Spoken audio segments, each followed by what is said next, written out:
Hello. हटा दीजिए please, मैंने सुन लिया है वो। जी जी पूरी सुनिए भाई, मैं थोड़ा पढ़ने में व्यस्त हूँ अभी। सुनिए मेरी बात, मेरे पास भी वो रिकॉर्डिंग। जी जी, तो फिर आप भी क्या कर दीजिए, आप भी डाल दीजिए नेट पर, ठीक है। लोग निर्णय निकालेंगे और लोगों के इल्म में इजाफा हो रहा है और लोगों को इससे इल्म में बटोर रहे हैं आप, तो बहुत अच्छी बात है। आपके पंडित जी तो कहते हैं, महेंद्र पाल जी, तो अगर अपने दोनों के वजह से लोगों का भला होता है मनुष्यों का, तो हम क्यों ना काम है। तो आपके जरिए से अगर मनुष्यों का भला होता है और मनुष्य का कल्याण हो सकता है, इससे बड़ी फक्र की बात क्या हो सकती है शंकर भाई।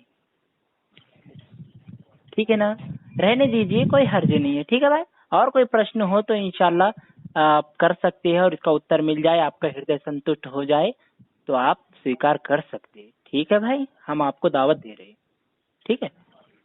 तो आपके इस्लाम में ये भी तो काफिर भी तो लिखा है हमारे बारे में, काफिर बोला है हमको। क्या क्या है, क्या अर्थ होता है उसका? आप बता दीजिए, यही पूछ रहा हूँ। इनकार करने वाला। आप ईश्वर का इनकार करते हैं या नहीं करते? ईश्वर तो वो कैसे, मतलब ईश्वर का इनकार करेगा उसको मारोगा, तो ये कैसे कह सकता है ईश्वर नहीं, अपनी कहाँ प्रशंसा कहा है एक आयत? एक मिनट, आप 6666 आयतों में से एक आयत पेश कर देंगे ना, तो मैं आपका दास बनने के लिए तैयार हूँ। दीजिए। हाँ, तो मतलब मेरे पास है मतलब कुरान डाउनलोड कर रखी है मैंने मोबाइल में। जी जी, तो पहले पढ़िए तो सही ना, तो बाद में हाँ प्रश्न तो करना। आपको जो जो गलत नौजुबिल्ला, अगर आपको कोई भी उसके अंदर आक्षेप थे तो आप पूरा निकालिए और उसका प्रश्न मुझसे कीजिए, मैं आपको उत्तर दूंगा। अगर उत्तर मिल जाए तो आपको, और आपको भी जो कुरान में लिखा है ना, जो आप बता रहे हैं, तो मैं आपको गीता से भी, महाभारत से भी, रामायण से, वेदों से, सबसे आपको उसका प्रमाण, उसके अंदर भी उल्लेख मैं आपको बताऊंगा। ठीक है भाई। आप जो प्रमाण बताएंगे, हमारे ग्रंथों में मिलावट हुई मतलब हो चुकी है उनमें। फिर क्यों मान तो रहे हैं आप? जब आपकी ग्रंथ में मिलावट हो चुकी है तो आप क्यों मान रहे हैं फिर मतलब उसको? वो सबके पास सही थोड़ी ना है, जो सही धर्म है ना वो मतलब सबके पास नहीं मिलते हैं। फिर किसके पास है? फिर सब कोई सत्य मार्ग पर नहीं है, तो फिर कौन है सत्य पर? सिर्फ वेदों के अनुसार वो किसी को विश्वास नहीं करता हूँ। जी ना, तो वेदों से ना, आपको क्या बताना है वेदों से बताइए, विद युद्ध के ताल्लुक से बताना है? तो और भी मतलब क्या और भी मतलब? वो सवाल था, फिर मैं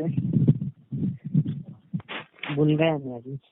भूल गए क्या यार, आप भूल जाते हैं। पहले लिख के लीजिए ना, आप चिट्ठी पर लिख लिया करे और फिर सवाल किया करे, ठीक है भाई। ठीक है। जी, और मैं आपको वेदों से एक दो हवाले देता हूँ। अथर्ववेद कांड 20 सूक्त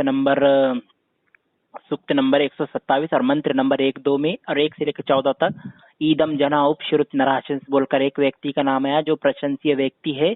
वो, उसका अर्थ होता है मोहम्मद, यानी सल्लल्लाहु अलैहि वसल्लम। इसकी भविष्यवाणी वेदों में की गई है कि अंतिम महर्षि, अंतिम पैगंबर, अंतिम ऋषि मोहम्मद सल्लल्लाहु अलैहि वसल्लम है। तो इसका आपको स्वीकार करना है। नहीं, आप मतलब ये वेदों में मोहम्मद साहब के बारे में कुछ जी जी जी जी जी मतलब आपका इस्लाम कब आया ये बता दीजिए। जी 1400, तो यानी कि बाद में आएगा, तो इसका मतलब पहली किताबों में उसकी पुष्टि करती है ना, यही तो बताना है हम आपको। पुरानी जो किताब थी, धार्मिक ग्रंथ है, जैसे इंजील है, तौरात है, जबूर है और दीगर किताबें है, तो जो ईश्वरीय ग्रंथ थे उसके अंदर आखिरी पैगंबर का जिक्र मिलता है। बल्कि कोई भी किताब उठाइए, भविष्य पुराण उठाइए, आप कल्कि पुराण उठाइए, भागवत पुराण उठाइए, भागवत मातस्य पुराण को उठाइए, और दीगर पुराण, संग्राम पुराण उठाइए, उसके अंदर लिखा हुआ है। एक ही मिनट सुनिए। अज्ञान हेतु, जी अज्ञान हेतु कृत मोह मद अंधिकारम नाशम विधायम ही तदोदयत विवेकः। जी, इसके अंदर ये मातस्य पुराण में लिखा हुआ है। आप अगर ये पढ़ेंगे तो आपको सत्य का प्रकाश आपको नजर आएगा और आप सत्य को स्वीकार करने वाले बन जाएंगे। और हम आप अल्लाह से दुआ करते हैं कि अल्लाह आपको हिदायत दे। ठीक है शंकर भाई। हाँ, तो ये मतलब हम पुराणों से विश्वास नहीं करते हैं, आप पुराणों को बोल रहे हो अभी। तो नहीं, तो मैं आपको दे रहा हूँ उदाहरण, तो आप नहीं करते हैं तो क्या हुआ? अभी तो आपने कहा कि मैं आर्य समाज से नहीं हूँ। आपने वो बताया ना वेदों में, मतलब मोहम्मद पैगंबर साहब से पहले ही बता रखा है। जी जी बिल्कुल। तो वो मैं उसका प्रमाण दूंगा। तो दे रहा हूँ ना, अथर्ववेद कांड 20 सूक्त हाँ, दे नंबर दूंगा, वो 127। तो जी एक मिनट, खाली आप कोई भी पंडित हो पूरे भारत का बल्कि पूरे विश्व का कोई भी पंडित हो ना जो संस्कृत जानता हो उसको पूछिए नराशंस का अर्थ क्या होता है और अन्मा का अर्थ क्या होता है, वो कहेंगे प्रशंसीय व्यक्ति। तो बोलना ये किस व्यक्ति की चर्चा हो रही है वेद में, तो वो बताएगा कि हाँ हाँ ये व्यक्ति की चर्चा हो रही है जो शंबल ग्राम के अंदर अंतिम महर्षि आएगा, जिसकी भविष्यवाणी भविष्य पुराण में की गई है और दीगर पुराणों में भी की गई है, बाइबल में भी मिलेंगी, तौरात में भी मिलेंगी और दीगर किताबें छानेंगे तो उसमें भी मिलेंगी आपको।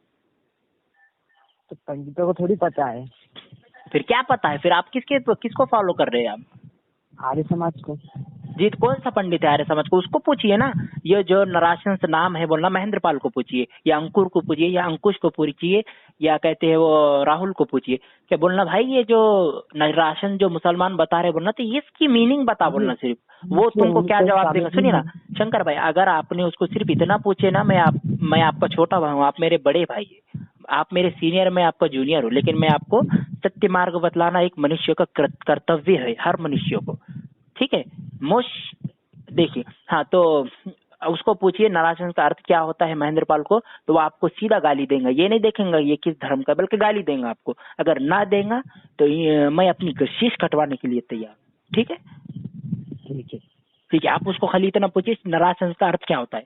उन्होंने अगर आपको गाली नहीं दी तो जूता तुम्हारा सर में है मेरा, ठीक है भाई। अब तो ये वीडियो आप यूट्यूब में डालिए जी नहीं, अगर किसी का एक मिनट सुनिए, अगर किसी का भला होता है किसी के जरिए से तो कोई हर्ज नहीं है, आपको इस पे आपत्ति होनी चाहिए। अब मैं थोड़ा पढ़ रहा हूँ, बाद में मैं आपको कॉल करता, ठीक है भाई। अस्सलाम वालेकुम, अल्लाह आपको हिदायत।